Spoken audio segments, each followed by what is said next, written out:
안녕하세요, 여러분. 저는 전주에 살고 있는 65세 이은희입니다. 오늘 저는 제 피부에 대한 소소한 이야기를 하나 들려드리고 싶어요. 아마 제 나이대에 많은 분들이 공감하실 만한 아주 평범한 이야기입니다. 나이가 들수록 거울 보기가 겁이 났어요. 특히 춥고 건조한 겨울 아침에는 더욱 그랬죠. 당시 제 피부는 갈라질 것처럼 건조했고, 만지면 거칠거칠하고 하얀 각질이 일어나기도 했습니다. 양쪽 뺨의 기미와 검버섯도 날이 갈수록 선명해졌고요. 멀리 사는 손주들이 집에 와서 제 볼을 감싸 안으며 우리 할머니 하고 애교를 부릴 때면 마음 한편으로는 위축되곤 했어요. 할머니 피부가 왜 이렇게 주름지고 생기가 없을까 하고 아이들이 생각할까봐 걱정이 됐거든요. 딸이 사다 준 비싼 영양 크림도 몇 번 써봤지만 솔직히 큰 효과는 보지 못했습니다. 그리고 저 같은 노인에게 화장품에 큰 돈을 쓰는 건 사실 좀 낭비처럼 느껴졌고요. 그러던 어느 날 딸아이가 작은 바세린 한 통을 가져와서는 이렇게 말하더군요. 엄마, 이거 한번 써보세요. 많은 분들이 이 방법이 간단하면서도 효과가 아주 좋다고 하더라고요. 처음에는 반신반의했어요. 이렇게 저렴한 보습밤이 무슨 효과가 있을까 싶었죠. 하지만 속는 셈 치고 한번 써보기로 마음먹었습니다. 그날 저녁 따뜻한 물로 깨끗이 세수하고 물기를 닦아낸 뒤 저는 완두콩 크기만큼의 바세린을 덜어 손바닥에서 따뜻하게 녹인 다음 얼굴 전체에 가볍게 눌러주듯 발랐습니다. 딸아이가 신신당부하기를 피부가 숨을 쉴 수 있도록 수분감만 가둬줄 정도로 아주 얇게 마치 안개처럼 얇은 막을 씌우듯이 발라야 한다고 했어요. 피부가 답답할까봐 매일 하지는 않았습니다. 일주일에 두세 번 피부가 가장 건조하다고 느껴지는 날에만 했죠. 놀랍게도 불과 몇 주 만에 저는 변화를 느끼기 시작했습니다. 아침에 일어났을 때 피부가 더 이상 당기지 않았고 만져보면 한결 부드럽고 편안해진 것을 느낄 수 있었어요. 피부가 수분을 머금어 다시 생기가 도는 느낌이었죠. 점차 칙칙했던 부위도 조금은 맑아진 듯 보였습니다. 물론 이게 저를 20년 전으로 되돌려주거나 모든 기미를 없애주는 기적의 약은 아니었지만 이 긍정적인 변화만으로도 제 하루를 행복하게 만들기에 충분했습니다. 그때부터 그 작은 통은 제 피부 관리에 가장 친한 친구가 되었어요. 제 이야기를 통해 제가 나누고 싶은 것은 50세 이후 피부 관리가 때로는 너무 복잡하거나 비쌀 필요가 없다는 것입니다. 가장 중요한 것은 꾸준함과 자기 피부에 대한 이해입니다. 저는 작은 부아셀린 통과 더불어 물을 충분히 마시고 채소를 많이 먹고 즐거운 마음을 유지하려고 노력합니다. 그것이야말로 가장 완벽한 비결이 아닐까 싶습니다. 바세린 이야기 TV 채널에서 제 이야기를 들어주셔서 감사합니다. 여러분도 좋은 경험이 있다면 댓글로 공유해 주셔서 우리 함께 배워나가요. 안녕하세요, 여러분. 다시 뵙네요. 이은희입니다. 바세린 이야기 TV 채널에서 지난번 저의 소소한 이야기를 사랑해 주셔서 정말 감사합니다. 오늘은 제 피부 관리 여정의 다음 장을 이야기해 드리려고 해요. 이 늙은 피부를 한결 더 편안하게 만들어준 또 하나의 작은 발견에 대한 이야기랍니다. 저녁마다 얇게 바세린을 바르기 시작한 뒤로 피부가 갈라지는 듯한 건조함은 확실히 줄어들었어요. 하지만 마음 한구석에는 여전히 궁금증이 남아 있었죠. 저는 혼잣말로 중얼거렸어요. 우리 나이 든 사람들 피부는 왜 이렇게 메마른 땅 같을까? 보습을 해줘도 왜 젊을 때처럼 촉촉하고 탱탱한 느낌이 없을까? 이 궁금증을 딸에게 털어놓았더니 아이가 다정하게 웃으며 아주 알기 쉽게 설명해 주더군요. 엄마 젊을 때 우리 피부는 눈에 보이지 않는 보호막으로 덮여 있다고 생각해 보세요. 마치 음식을 랩으로 싸놓는 것처럼요. 그 막이 수분과 영양분이 날아가지 않게 꽉 잡아주니까 피부가 늘 촉촉한 거예요. 아, 그런 거였구나. 저는 고개를 끄덕이며 들었죠. 딸이 말을 이었어요. 하지만 나이가 들면서 특히 저희 같은 여성들은 폐경기를 지나면서 그 보호막이 아주 얇아져요. 게다가 피부 밑에 있는 피지선도 약해져서 피부를 부드럽게 유지해주는 얇은 유분막을 충분히 만들어내지 못하고요. 그래서 수분이 그대로 다 증발해버리니까 피부가 건조해지고 주름도 더 많이 생기는 거랍니다, 엄마. 그제야 저는 무릎을 탁 쳤어요.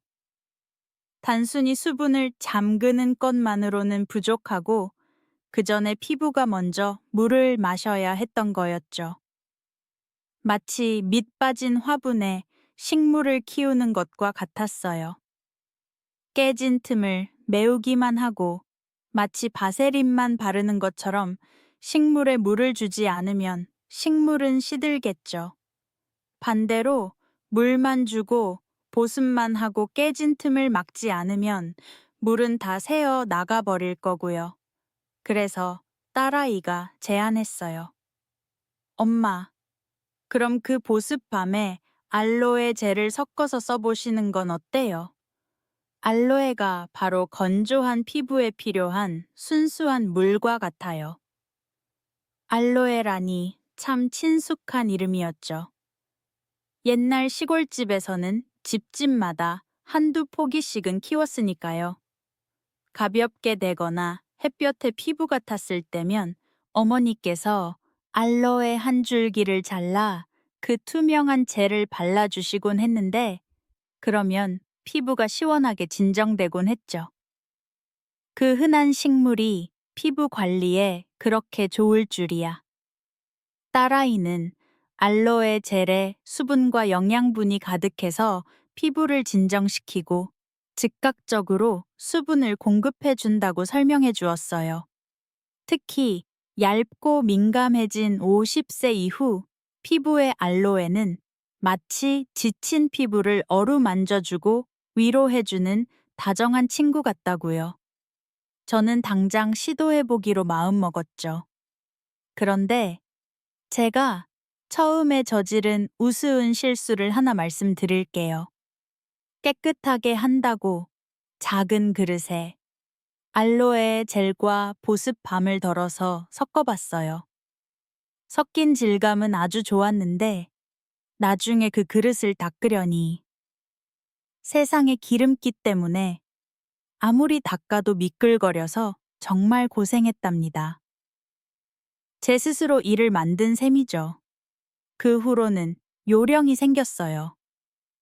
이제 제 방법은 아주 간단하답니다. 손을 깨끗이 씻고 적당량의 알로에 젤을 손바닥에 덜어요. 그 다음 깨끗한 작은 주걱으로 절대 손가락을 직접 넣지 않아요.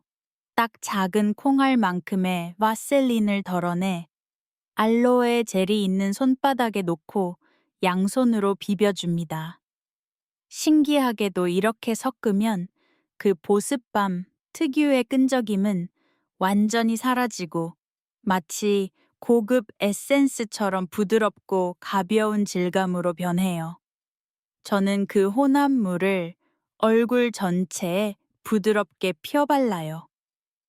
알로에의 시원한 느낌이 피부에 스며들고 그 위를 얇고 촉촉한 막이 감싸주는 느낌이 들죠. 정말 기분이 좋답니다. 목에도 잊지 않고 꼭 발라줘요. 목주름을 보면 나이를 알 수 있다고들 하잖아요. 그러니 절대 소홀히 하면 안 돼요. 이 혼합물은 수내에서 팔꿈치나 발 뒤꿈치처럼 몸에서 가장 거칠고 건조한 부위에도 사용하고 있답니다. 아, 그리고 꼭 당부드리고 싶은 중요한 점이 하나 있어요. 이 제품이 오일 베이스이다 보니 딸아이가 밤에만 사용하라고 신신당부하더라고요. 낮에 바르고 햇볕을 쬐면 자외선 때문에 피부가 더 쉽게 탈 수 있대요. 밤은 피부가 쉬면서 재생하는 시간이니 자기 전에 얇게 한 겹 발라주면 밤새도록 수분을 지켜줄 거예요. 다음 날 아침에 일어나면 피부가 보들보들해서 기분이 참 좋답니다. 저는 거의 매일 사용하지만 지성 피부거나 뾰루지가 잘 나는 분들은 조금 조심하셔야 해요. 건조한 부위에만 바르시거나 아주 얇게 바르시는 걸 기억하세요. 안전을 위해 처음 사용하실 땐 귀 뒤쪽에 살짝 발라서 피부에 괜찮은지 확인해 보시고 얼굴 전체에 사용하시는 게 좋아요. 저에게 알로에 젤과 이 보습밤의 소박한 조합은 대단한 기적이 아니에요. 저를 20년 전으로 되돌려 주거나 세월의 흔적을 모두 지워주지도 않죠. 하지만 이 조합은 60번이 넘는 가을을 보낸 한 여성의 피부를 편안하고 촉촉하고 더 건강하게 느끼도록 도와주었어요. 저에게는 그것만으로도 충분하답니다. 이 나이에 자신을 돌본다는 건 때로는 이렇게 소박하고 진실된 것만으로도 족한 것 같아요. 바세린 이야기 TV의 소중한 구독자 여러분, 안녕하세요. 다시 인사드립니다. 이은희입니다. 지난번에는 제가 바세린과 알로에를 사용해서 건조한 피부를 어떻게 부드럽게 만들었는지에 대해 이야기 나눴었죠.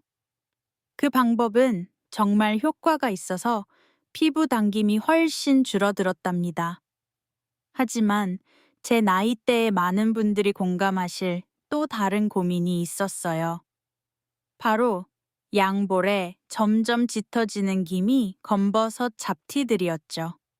피부가 촉촉해져도 그것들은 그 자리에 그대로 머물러 얼굴을 늘 피곤하고 칙칙해 보이게 만들었어요. 저는 그저 나이가 들었으니 어쩔 수 없이 안고 가야 할 부분이라고 생각했었죠. 그러던 어느 날 딸아이에게 이 고민을 털어놓았더니 아이가 이렇게 말하더군요. 엄마 집에 사과 식초 있죠. 그걸 활용해서 기미를 옅게 하는 데 도움을 주는 아주 좋은 방법이 있대요. 솔직히 처음엔 손사래부터 쳤어요. 얘야, 사과 식초를 얼굴에 바르면 피부가 따가워서 화상 입는 거 아니니. 저는 식초는 요리할 때나 쓰는 거라고 생각했거든요. 하지만 딸은 차근차근 설명해 주었습니다. 사과 식초에는 아주 순한 천연산 성분이 들어 있어서 피부를 손상시키는 게 아니라 표면에 있는 오래되고 어두운 각질층을 서서히 벗겨내는데 도움을 준다는 것이었어요. 그 묵은 각질이 제거되면 그 아래에 있던 더 밝고 새로운 피부가 드러나게 된다고요. 듣고 보니 일리가 있었죠. 그래도 피부가 따가울 거란 걱정은 여전했어요. 제 마음을 읽었는지 딸아이가 웃으며 말했습니다. 걱정 마세요, 엄마. 사과 식초만 단독으로 쓰는 게 아니에요. 알로에 젤이랑 섞어서 피부를 진정시키고 그 다음엔 엄마가 늘 쓰시는 바로 그 바세린으로 모든 걸 감싸주면 돼요. 그 보습밤이 얇은 막을 만들어서 영양분이 더 잘 흡수되게 돕고 식초의 따끔거리는 느낌도 확 줄여줄 거예요. 딸의 꼼꼼한 설명을 듣고 나니 마음이 놓여서 한번 시도해 보기로 했습니다. 저희 같은 노년의 피부관리 여정에도 가끔은 이런 용기가 필요한 법 아니겠어요? 이제 제가 했던 방법을 정확히 알려드릴게요. 저는 그릇 같은 건 번거로워서 쓰지 않아요. 손바닥에 알로에 젤을 조금 덜고 거기에 사과 식초를 몇 방울 떨어뜨려 대략 1:1 비율로 맞춥니다. 손바닥에서 바로 섞은 뒤 김이나 잡티가 있는 부위에 톡톡 두드리듯 발라줬어요. 확실히 처음 발랐을 땐 피부가 살짝 따끔거리고 식초 냄새가 코를 찔렀어요. 하지만 곧바로 소량의 보습밤을 덜어 손바닥에서 따뜻하게 녹인 뒤 혼합물을 바른 부위 위에 살포시 덮어주었죠. 정말 신기하게도 따끔거리던 느낌이 거의 바로 가라앉았고 이 제품이 만든 얇은 막 덕분에 식초 냄새도 훨씬 덜하게 느껴졌어요. 아, 저만의 작은 팁도 하나 있어요. 따끔거리는 느낌을 줄이기 위해 저는 미리 작은 유리병에 알로에 젤과 사과 식초를 섞어서 냉장고에 보관해 둬요. 사용하기 전에 꺼내면 차가운 느낌이 피부에 닿을 때 정말 시원하고 좋답니다. 혼합물이 좀 묽어서 가끔은 화장솜에 적셔서 고민 부위에 10분에서 15분 정도 올려두기도 해요. 그러면 흘러내리지 않아서 좋더라고요. 저는 이 방법을 매일 하지는 않아요. 사과 식초는 어쨌든 산성이니까 너무 자주 쓰면 좋지 않겠죠. 일주일에 2번 정도 깨끗이 씻고 난 저녁 시간에만 한답니다. 매번 15분 정도만 피부에 올려두었다가 젖은 수건으로 가볍게 닦아내고 얇게 수분 크림을 발라 마무리해요. 50세 이후 피부 관리에서는 부드러움과 꾸준함이 가장 중요하니까요. 이렇게 몇 달간 꾸준히 해보니 변화가 느껴지기 시작했어요. 물론 기적은 아니어서 검버섯이 완전히 사라지진 않았죠. 하지만 전보다 색이 조금 옅어진 것 같았고 전체적인 피부톤이 더 밝고 균일해 보였어요. 저에게는 그것만으로도 아주 큰 기쁨이었답니다.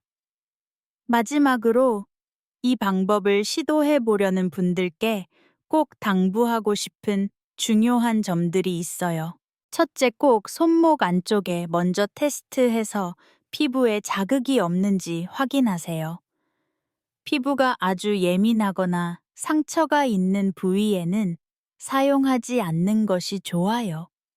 둘째, 이 방법은 피부를 햇빛에 더 민감하게 만들 수 있으니 낮에 외출할 때는 반드시 꼼꼼하게 자외선 차단제를 바르고 모자 등으로 가려주셔야 해요. 이건 필수입니다. 그리고 마지막으로 항상 자신의 피부에 귀를 기울이세요. 붉어지거나 불편함이 계속된다면 즉시 사용을 중단해야 합니다. 황혼의 나이에 피부 자신감을 되찾는 여정은 때로 이렇게 소박하고 일상적인 시도에서 시작되나 봅니다. 제 이야기를 들어주셔서 감사합니다. 바세린 이야기 TV의 소중한 구독자 여러분, 어느덧 저희가 꽤 긴 여정을 함께 했네요. 저는 여러분께 제 작은 바세린 통과의 발견들, 즉, 거친 피부를 부드럽게 만든 이야기부터 사과 식초로 기미를 옅게 하는데 도움을 받은 도전기까지 들려드렸습니다. 하지만 제 이야기가 여기서 끝난다면 정말 아쉬울 거예요. 왜냐하면 우리의 피부, 특히 50세 이후 피부는 마치 한 그루의 나무와 같기 때문입니다. 겉으로 보이는 잎과 가지만 돌볼 것이 아니라 그 뿌리에 물을 주고 흙을 가꾸는 일을 잊어서는 안 되니까요. 오늘 저는 여러분과 마지막으로 제 삶의 아주 평범하지만 건강한 피부를 위한 가장 단단한 기반이 되어준 습관들에 대해 이야기 나누고 싶습니다.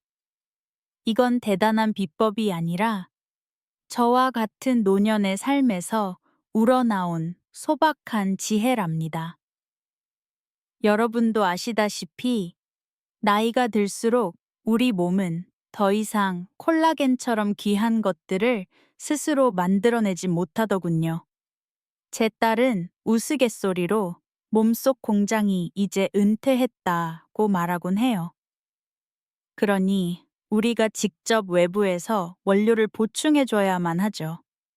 저는 비싼 영양제를 먹는 대신 매일의 식탁에 오르는 친숙한 음식들에서 그 답을 찾았습니다.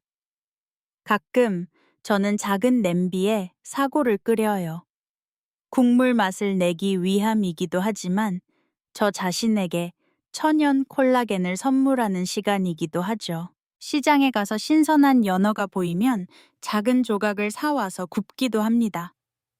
그 고소한 생선 껍질도 참 좋다고 하더군요. 두부는 거의 매 끼니 저희 집 식탁에 오르는 단골 메뉴고요. 간단하고 저렴하면서도 건강에 좋잖아요. 저는 그저 균형 잡힌 식사로 이것저것 조금씩 먹는 것만으로도 충분하다고 생각해요. 아, 비타민C도 빼놓을 수 없죠. 저는 군것질을 즐기는 편은 아니지만 과일은 정말 좋아해요. 매일 귤 한 개, 혹은 제철일 땐 딸기 몇 알이라도 꼭 챙겨 먹으려고 노력합니다. 딸아이가 비타민C는 피부를 맑게 해줄 뿐만 아니라 몸이 콜라겐을 만드는데 꼭 필요한 조수 역할을 한다고 알려줬거든요. 그래서 더 열심히 먹게 되더라고요. 가끔은 호두나 아몬드 한 줌을 먹기도 하는데 입이 심심하지도 않고 머리와 피부에도 좋다고 하니 일석이조죠. 하지만 이 모든 것보다 더 중요하면서도 단 한 푼도 들지 않는 것이 있습니다. 바로 물입니다.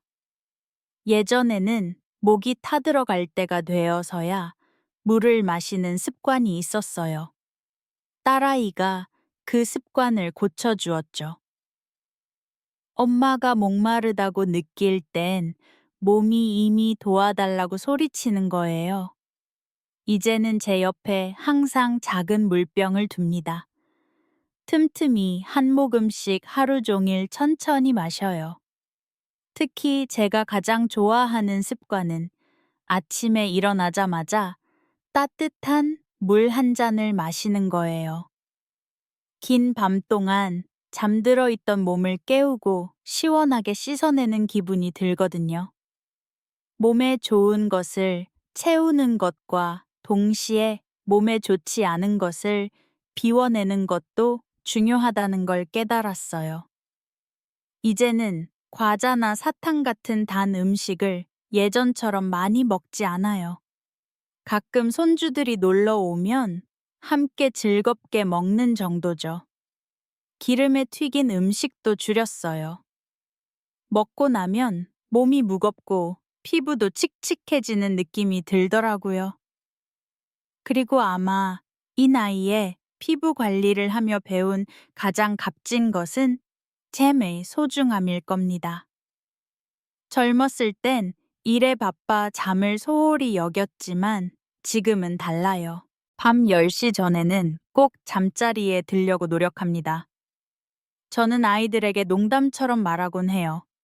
밤 10시부터 새벽 2시까지는 피부가 스스로를 고치는 황금 시간이라고요. 저녁 9시쯤 깨끗이 씻고 나와 늘 사용하던 알로에와 바셀린, 혼합물을 바르고 침대에 누워 책 몇 장을 읽다 잠드는 그 시간이 참 소중합니다. 피부가 온전히 보살핌 받으며 쉬고 있다는 느낌이 정말 좋거든요. 여러분, 자신을 돌보는 여정은 결코 늦지 않았습니다. 당신이 50대이든 60대이든 70대이든 피부는 당신의 관심에 반드시 보답할 거예요. 하룻밤 사이에 기적을 기대하지 마세요. 식단 하나를 바꾸고 물 한 잔을 더 마시고 조금 더 일찍 잠자리에 드는 작은 노력부터 꾸준히 실천해 보세요. 자신의 피부에 귀를 기울이다 보면 어느새 피부가 더 생기 있고 건강해진 것을 발견하게 될 거예요. 이것이 제가 여러분께 전하고 싶었던 진솔한 마음의 전부입니다. 저는 전문가가 아니라 그저 자신의 소중한 경험을 나누고 싶었던 한 평범한 노인일 뿐입니다. 만약 제 이야기가 여러분께 작은 동기부여나 유용한 힌트가 되었다면 저에게는 그것이 가장 큰 행복일 겁니다. 언제나 제 이야기에 귀 기울여 주시고 함께 해주셔서 감사합니다. 자신을 사랑하고 돌보는 일에서 늘 기쁨을 찾으시길 바랍니다. 안녕히 계세요. 다음에 또 뵙겠습니다.